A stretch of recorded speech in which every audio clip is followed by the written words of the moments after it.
Mungkin kita pernah mendengar ungkapan satu hari Tuhan sama seperti 1000 tahun manusia.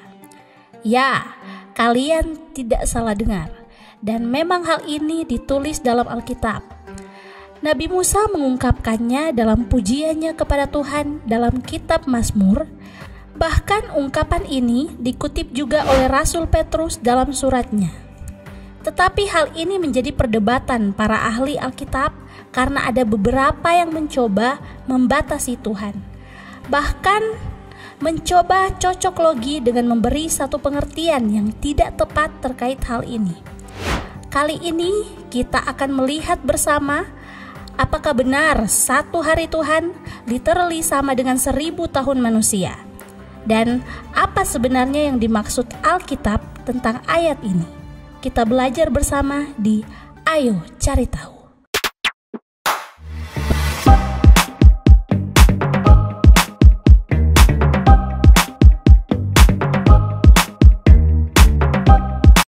Konsep bahwa Tuhan tidak terikat oleh dimensi waktu adalah salah satu aspek penting dalam teologi Kristen. Tuhan digambarkan sebagai kekal, yaitu tidak memiliki awal atau akhir, dan transenden, yaitu melampaui ciptaan termasuk waktu. Berikut adalah penjelasan lebih lanjut beserta ayat-ayat Alkitab yang mendukung gagasan ini. Yang pertama, natur Tuhan yang adalah kekal. Tuhan, jika Dia yang menciptakan alam semesta ini, pastinya harus berada di luar waktu. Dan Kejadian 1 ayat 1 menjelaskan bahwa kata pertama di Alkitab pada mulanya memiliki pengertian waktu adalah bagian dari ciptaan yang dimulai saat alam semesta diciptakan. Dan dalam Kejadian 1 ayat 1 menandai dimulainya waktu. Karena Tuhan adalah pencipta waktu, pastinya Ia tidak terikat oleh waktu dong. Artinya, bahkan sedari penciptaan alam semesta termasuk waktu, Allah yang menciptanya tidak tergantung oleh waktu itu sendiri.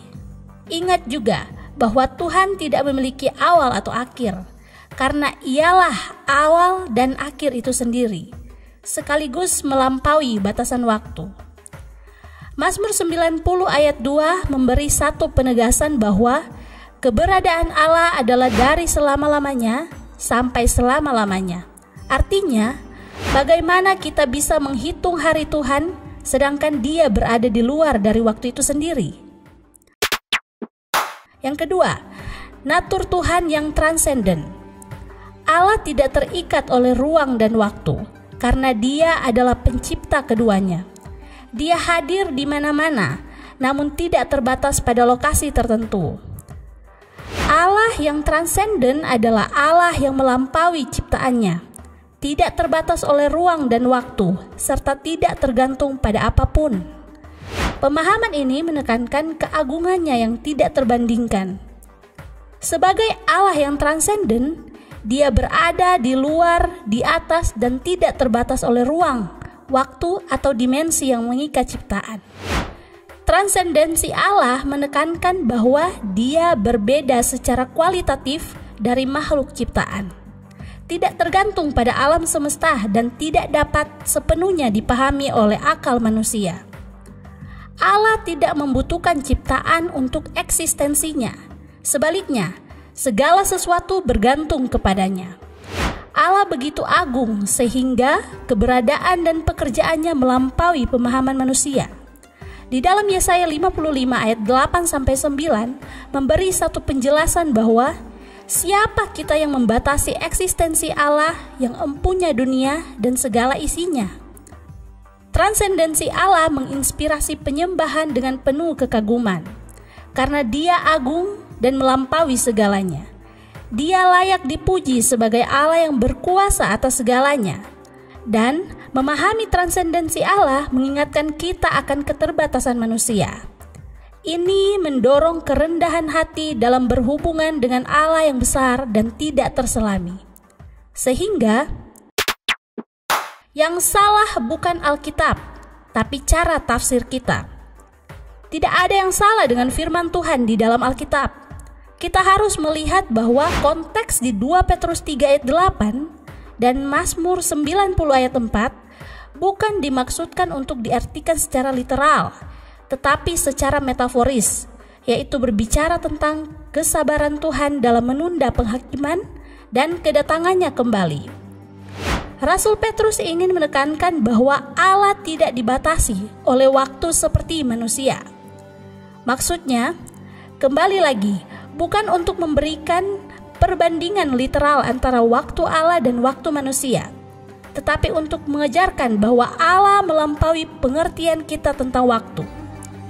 Begitu juga di dalam Mazmur 90 ayat 4, di mana ini berisi tentang doa Musa yang mengungkapkan kekekalan Allah.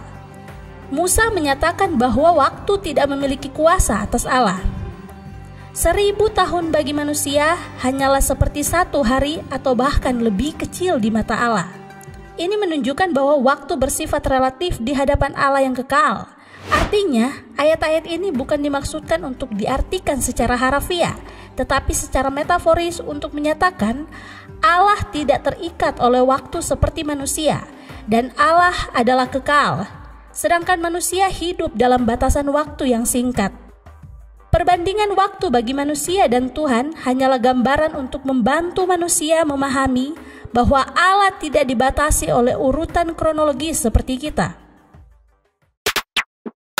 Sebenarnya adanya Alkitab yang kita pegang hari ini sudah menjelaskan bahwa mengapa cerita yang ada di dalam Alkitab bisa saling berhubungan satu dengan yang lain. Ini berarti ada satu mastermind yang pastinya tidak dibatasi oleh waktu, yang mengilhami dan mewahyukan penulis Alkitab yang bisa menulis apa yang menjadi isi hatinya. Dan sekarang kita diiluminasi olehnya untuk bisa mengerti apa maksud dan kehendaknya dalam Alkitab. Maka dari itu, pernyataan ini tidak seharusnya digunakan untuk membuat perhitungan tentang hari Tuhan atau akhir zaman. Fokusnya adalah pada sifat kekal dan kuasa Allah, bukan pada perhitungan literal yang matematis. Demikian Ayo Cari Tahu kali ini. Jangan lupa untuk subscribe channel Ayo Ibadah, sekalian like video ini. Jangan lupa juga untuk tinggalkan komentar, dan bagi yang berkenan bisa share. Terima kasih, Tuhan Yesus memberkati. Ayo Cari Tahu.